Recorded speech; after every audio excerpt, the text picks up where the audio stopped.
Imagine the frozen wilds of Alaska, a land of staggering beauty and brutal winters, yet far across the icy Bering Strait, this desolate territory was once claimed by Imperial Russia. A curious connection indeed between the empire of the Tsars and the rugged land that would one day become part of the United States. It begs the question, why on earth did Russia set its sights on Alaska? What drew them to this distant and unforgiving land?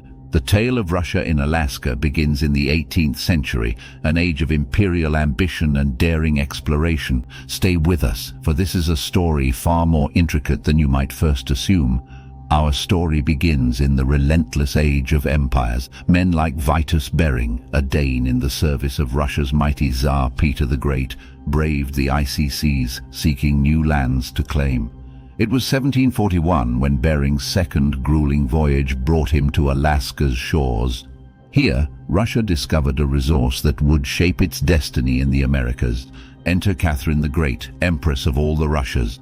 A fiercely ambitious ruler, Catherine sought to expand her influence and wealth. The key to this? The luxurious fur of the Alaskan sea otter. These creatures, with their dense, velvety pelts, were worth more than their weight in gold. Russian fur traders, known as promischleniki, forged perilous routes across the Bering Sea, establishing a lucrative trade that would fuel the empire's ambitions.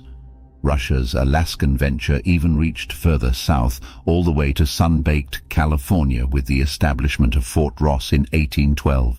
These bold moves weren't merely about acquiring wealth, they were about projecting Russian power across continents.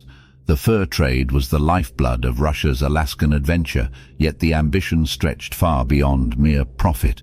Let's unravel the tangled ambitions that led the Tsars to focus their sights on this forbidding land. Russia, with its colossal landmass, sought dominion not only over territory but over vast riches. The sea otter fur trade represented far more than a luxury market. It was a means to project power. These valuable pelts, exchanged for silk, porcelain and tea on Chinese markets, elevated Russia's position on the global stage.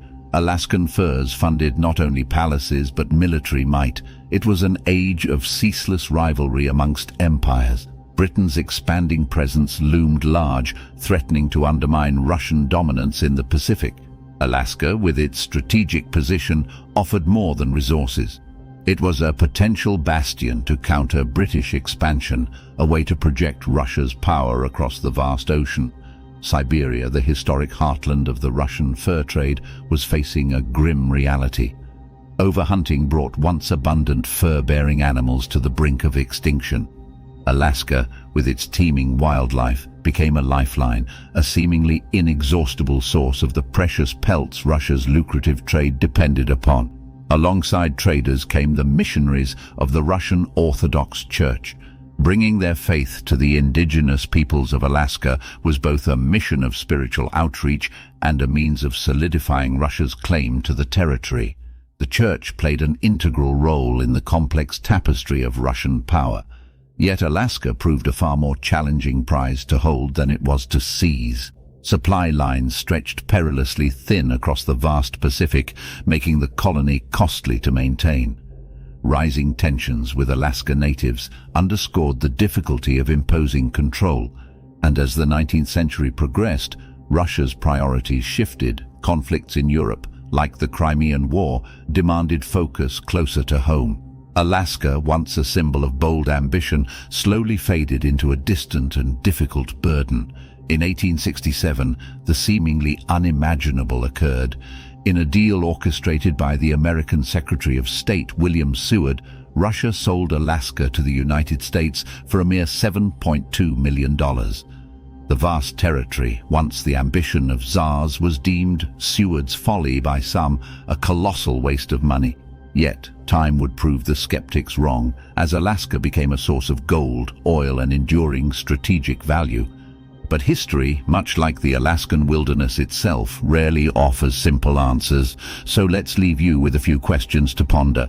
Was Russia's gamble in Alaska a failure, or did it secure the empire's legacy in the Pacific, even after they sold the territory?